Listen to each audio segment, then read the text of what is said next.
Minasan, konnichiwa. God bless you po sa inyong lahat at welcome po sa Lesson 37. Ang pag-aaralan po natin sa Lesson 37 ay ukimike, ibig sabihin passive form. Babalikan po natin dito ang grupo po ng mga verbs po natin. Unahin po natin ang group 1. Alam naman po natin na ang group 1, dapat po ang katabi ng mass form ay nasa E-line.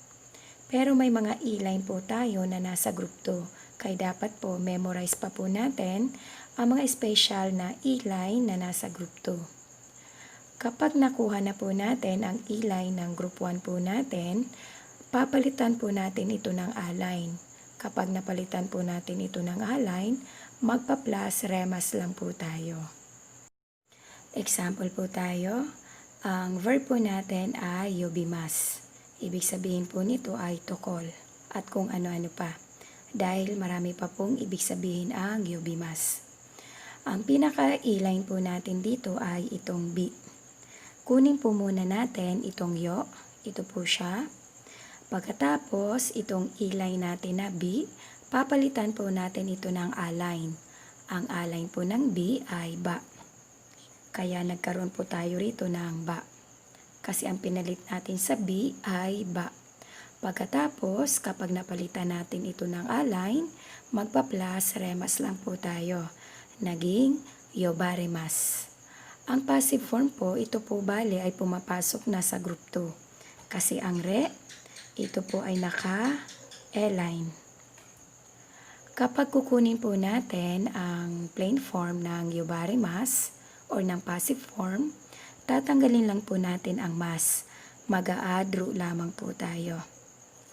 Ang yobaremas naging yobareru. Ang next verb po natin ay tsukaimas. Ibig sabihin to use. Ang pinaka-E-line po natin dito ay ito. Kunin po muna natin ang tsuka. Ito na po siya, tsuka. Pagkatapos, itong E-line, papalitan po natin ito ng A-line. Ang pinaka-A-line ng I ay A mismo. Kaya lang po, hindi natin ito ginagamit itong A.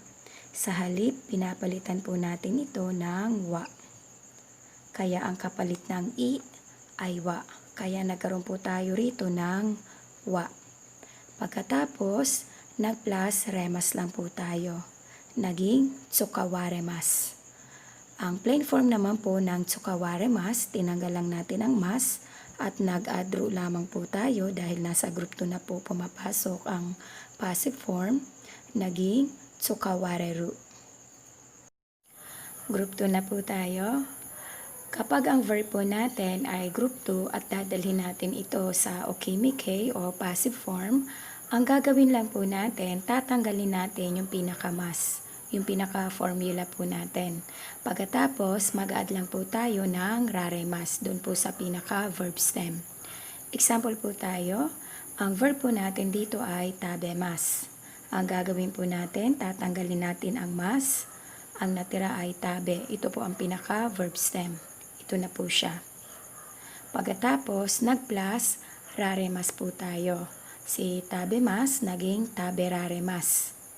Kapag kukunin naman po natin ang plain form ng taberaremas, ang gagawin lang po natin, tatanggalin natin ang mas.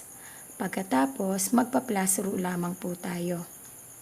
Ang taberaremas, ang plain form niya ay taberareru. Kung mapapansin nyo po, katulad po siya ng potential verb kung paano po kinukuha. Sa potential verb po, kapag tayo ay nakipag-usap, maaari nating tanggalin yung ra. Pero pagdating po dito sa ukimike, huwag po nating tatanggalin. Next, ang verb natin ay mimas. Ang pinaka-mas natin ay tatanggalin. Ang verb stem natin ay mi. Ito na po siya. Tapos, nag-add raremas po tayo. Ang mimas, naging meraremas. Ang plain form naman ng meraremas ay merareru. Tinanggal natin ang mas, nag-plus lamang po tayo. Group 3 na po tayo. Alam naman po natin na ang group 3 ay irregular verbs. Tatandaan po natin, pagdating po dito sa group 3, sa passive form, Ang kimas ay tatanggalin po natin ito ng buo. Ang ipapalit natin sa kanya ay koraremas. Koraremas. Ang plain form ng koraremas ay korareru. Korareru. Tinanggal lang po natin ang mas at nag-plus ru lamang po tayo. Bali po, pumapasok din po ito sa group 2 kasi ito ay naka-align. Next po, ang verb natin ay shimas. Tatanggalin din po uli natin ng buo ang shimas. Ang ipapalit natin sa shimas ay saremas. Saremas. Ang plain form ng saremas ay sareru. Sareru. Tinanggal ang mas at pinalitan ng ru. Lagyan po natin ng noun ang ating shimas. Shitsumon shimas. Ang kanyang passive form ay shitsumon saremas. Ang plain form naman ng shitsumon saremas ay shitsumon sareru.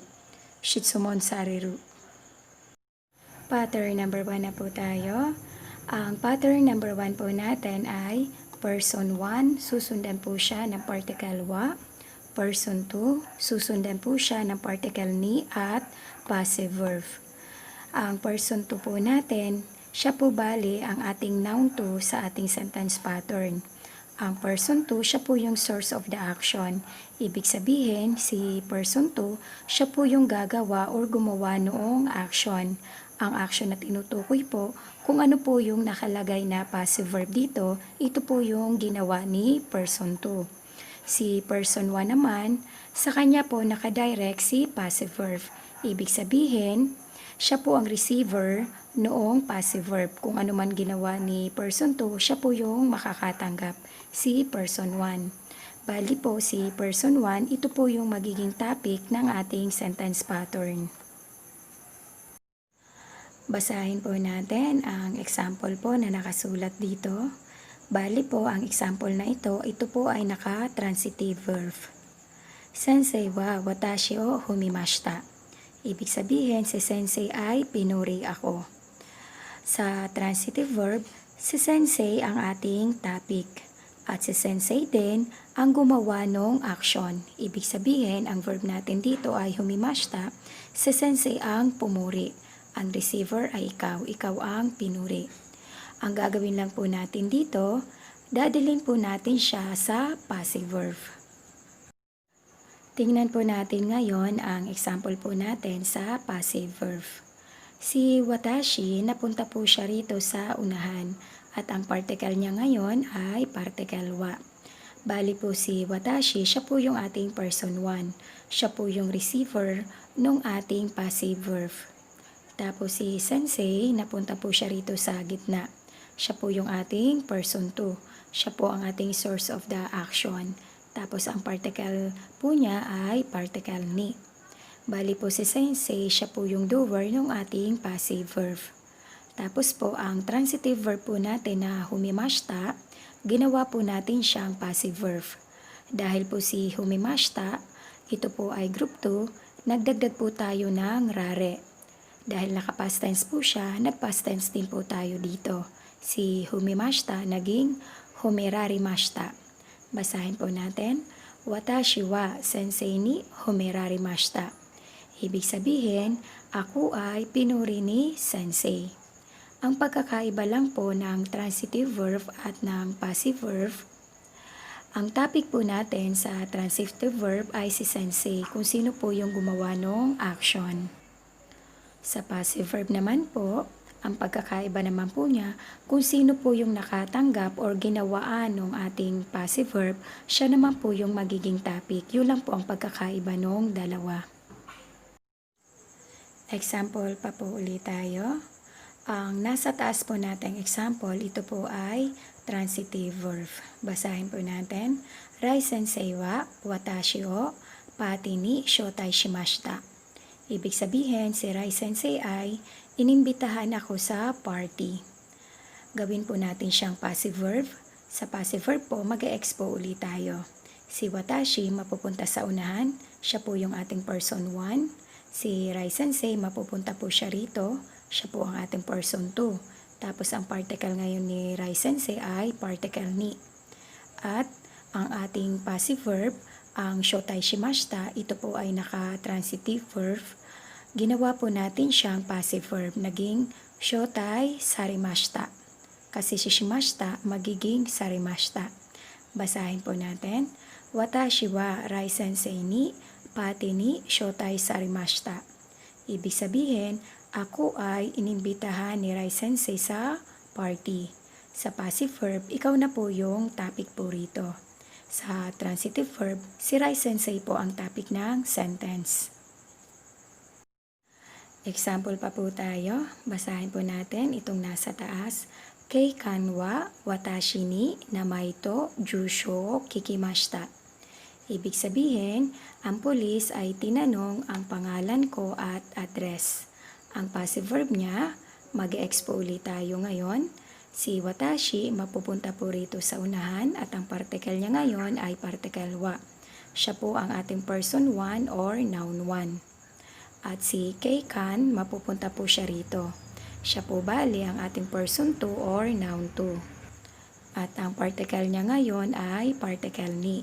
Nagkaroon po tayo ng noun 3 dahil may ibinigay na pangalan at address. Kaya nagkaroon po tayo ng particle o.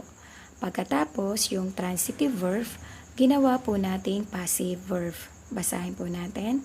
Watashi wa keikan ni namai to jusho kikarimashita. Ibig sabihin, ako ay tinanong ng pangalan at address ng pulis. Dito po sa passive verb, kung sino po yung nakatanggap o receiver ng passive verb, siya po yung topic. Sa transitive verb naman, kung sino po yung gumawa ng action, siya po yung topic. Basahin po natin ito. Something that moves, animals, cars, etc. can replace person 2 in the sentence pattern.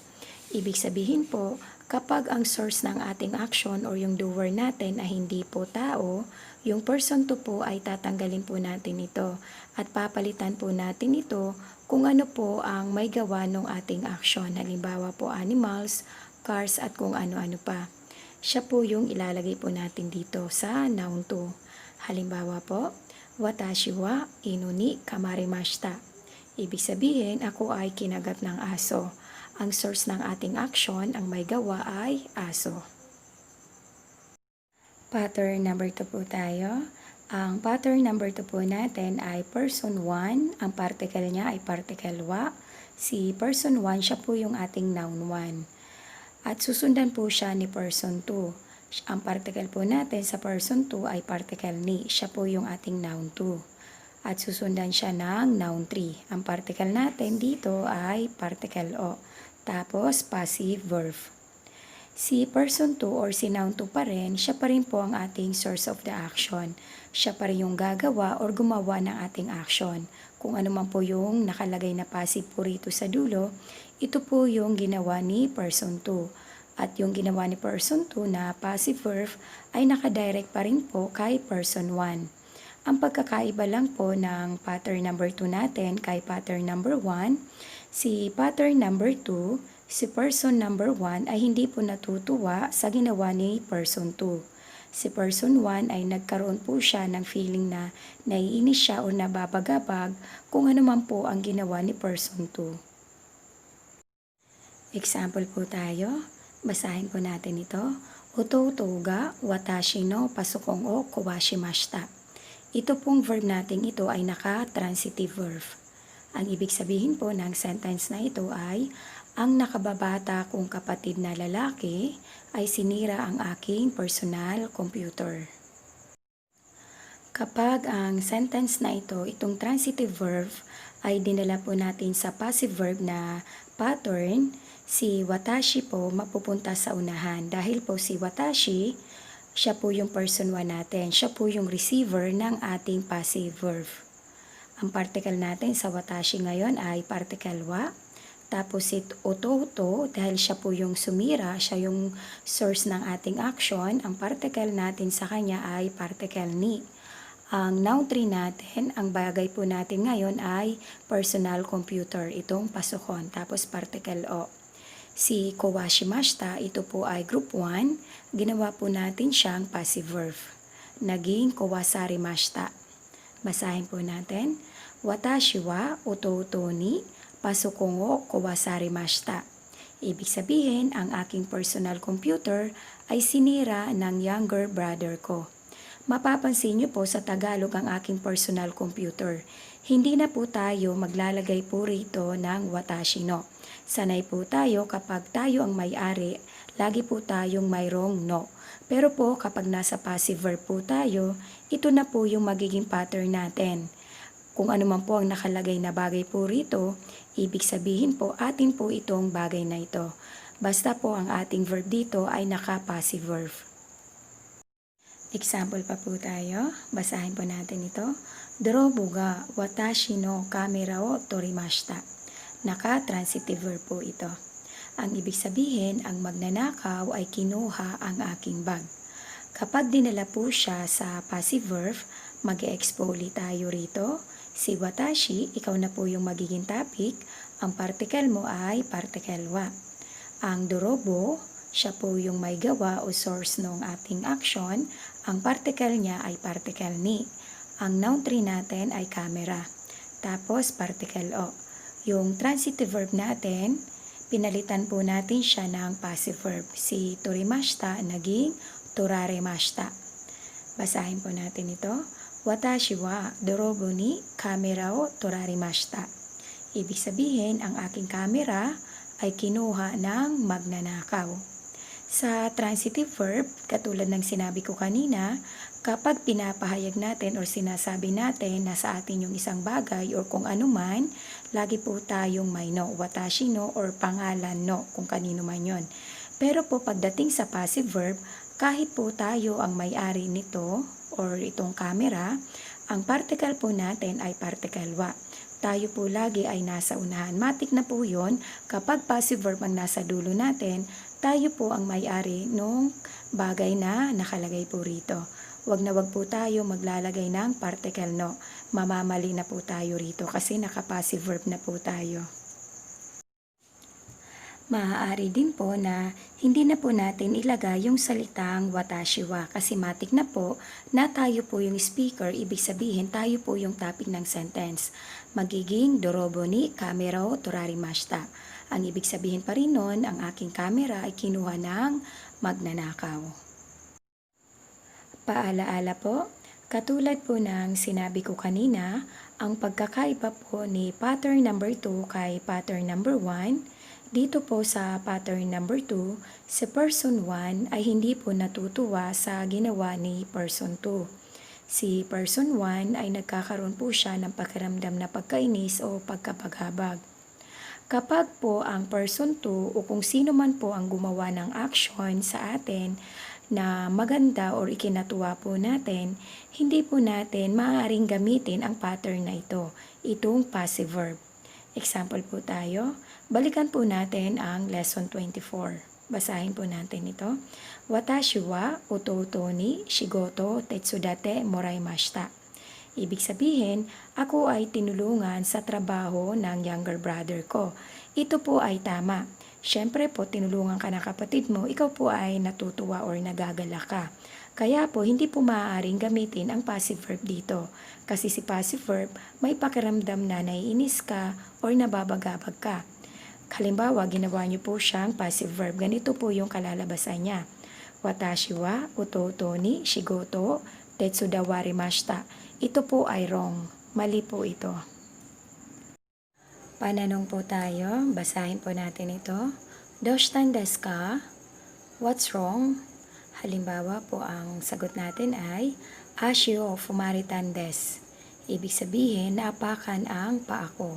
Sa sagot po natin, hindi na po natin nilagay ang person 1 at person 2. Kasi po ang tinatanong lang sa atin kung ano po yung nangyari sa atin. Ang fumarita, itong passive verb pong ito, ay nanggaling po ito sa dictionary form na fumu. Ginawa po natin siyang indes kasi po ang tanong sa atin ay naka-indes. Tapos yung passive verb natin na fumarita ay naka-plain form kasi po ang rules ng indes ay kailangan plain form. Ang pangatlo po natin ay nagpapakita po ng politeness. At ang passive verbs po dito, ginagamit po ito as a respectful verbs.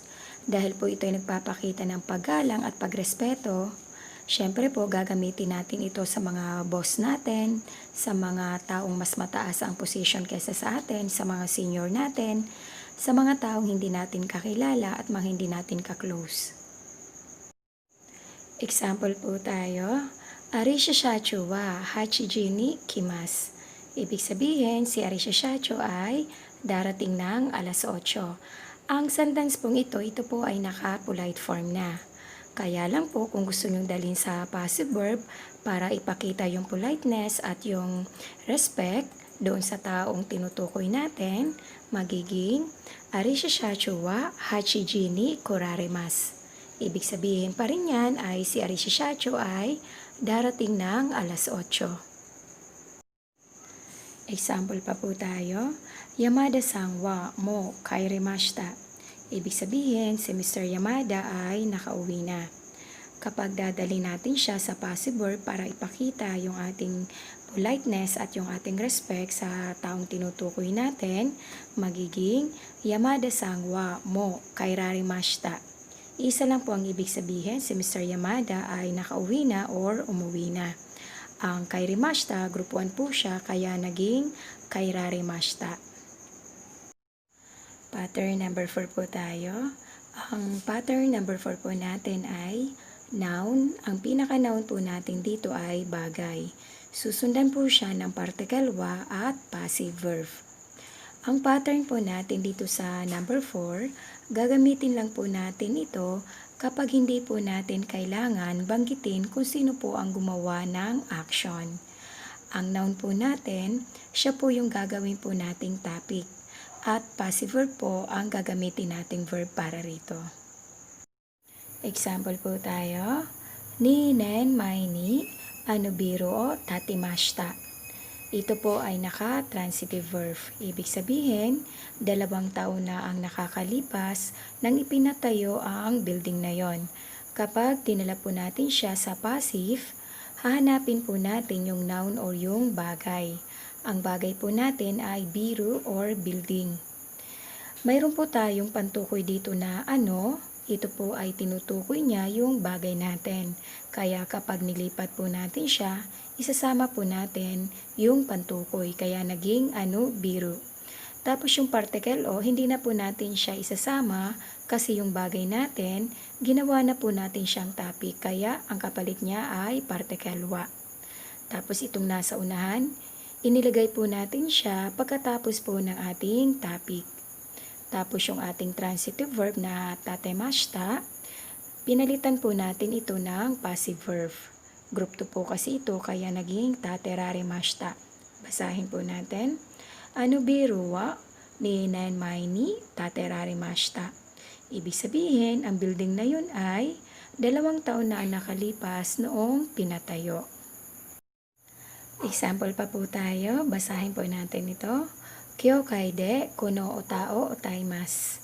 Kapag dinala po siya sa passive, hanapin po uli natin yung bagay. Ang bagay po ay uta or kanta.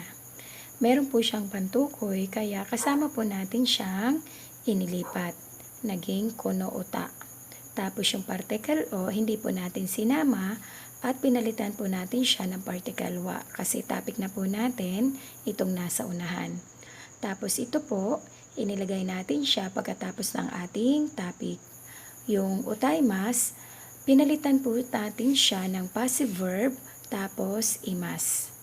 Ginawa po natin siyang verb te form imas, pero naka-passive verb po tayo. Naging utawarete imas. Basahin po natin. Kono utawa kyokai de utawarete imas. Ibig sabihin, itong kanta ay inaawit or kinakanta sa simbahan.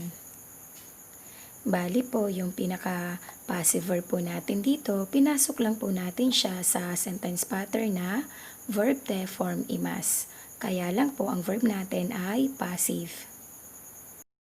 Ang susunod po nating example ay pananong.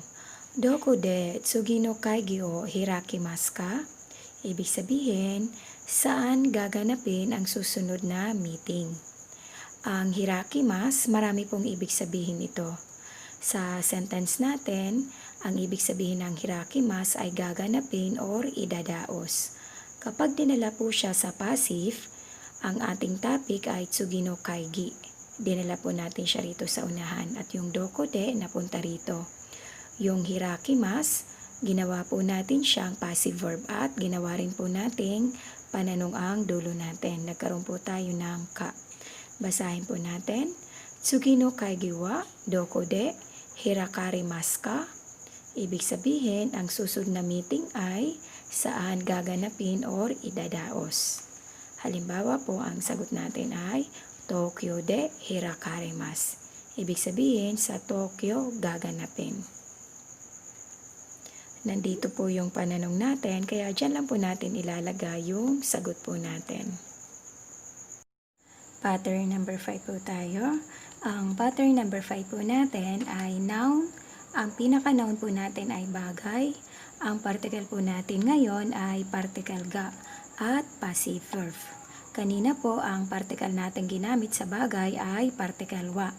Si particle wa sa ating bagay at ngayon po si particle ga sa ating bagay, gagamitin lang po natin ang pattern na ito kapag hindi na natin kailangan banggitin kung sino po ang gumawa ng action.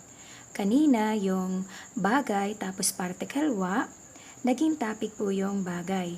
Ngayon po ang bagay at particle ga, ano naman po kaya ang gamit nito? Basahin po natin. When a thing is not to be highlighted as the theme of the sentence, ga is used to mark it.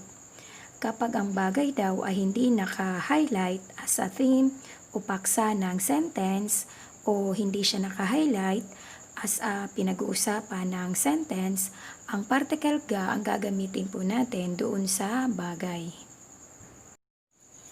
Example po tayo. Furanso de Mukashi no Nihon no e o hakken shimashita. Kapag dinala po siya sa passive, yung particle o gagawin lang po nating particle ga. At yung transitive verb natin, papalitan lang po natin ng passive.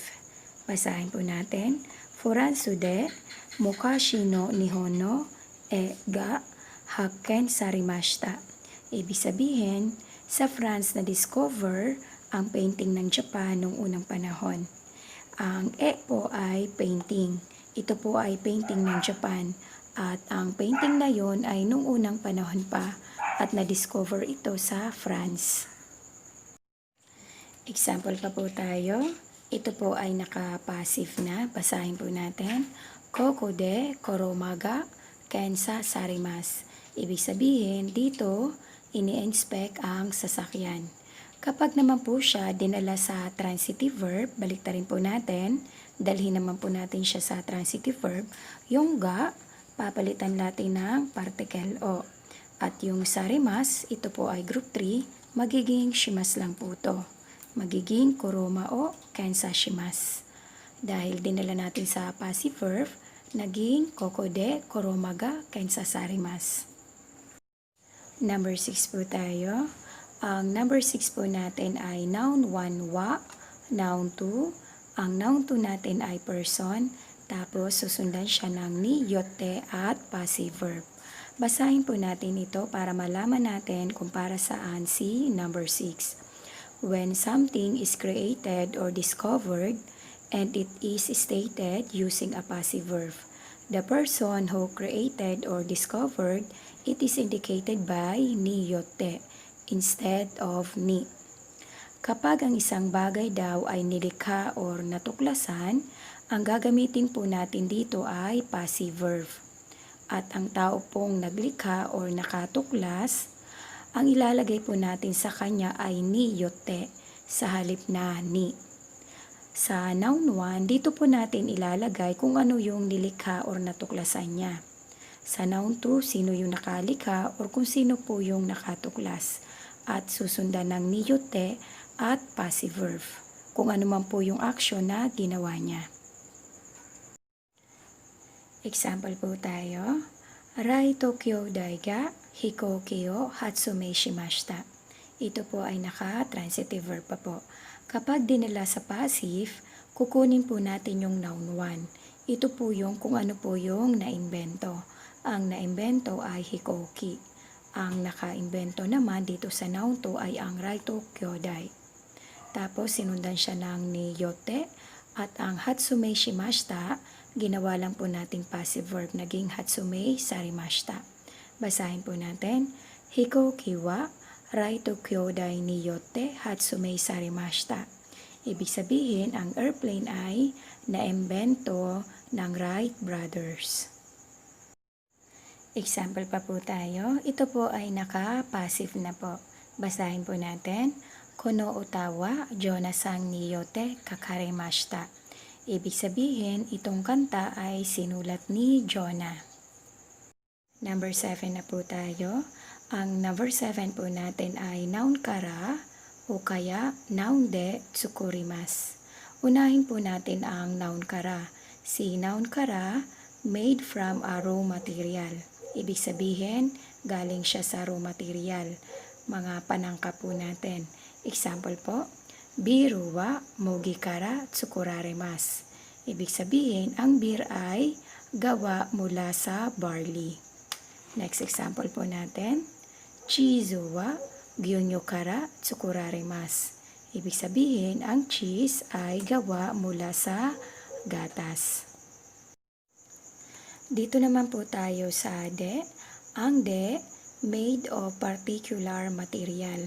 Gagamitin po natin ang de kapag obvious na po sa mata natin kung ano po yung ginamit na material. Kumbaga nakikita na po natin siya. Example po tayo. Mukashi nihon no ie wa ki de tsukuraremashita. Ibig sabihin, nung unang panahon, ang bahay sa Japan or bahay ng Japan ay gawa sa kahoy or gawa mula sa kahoy.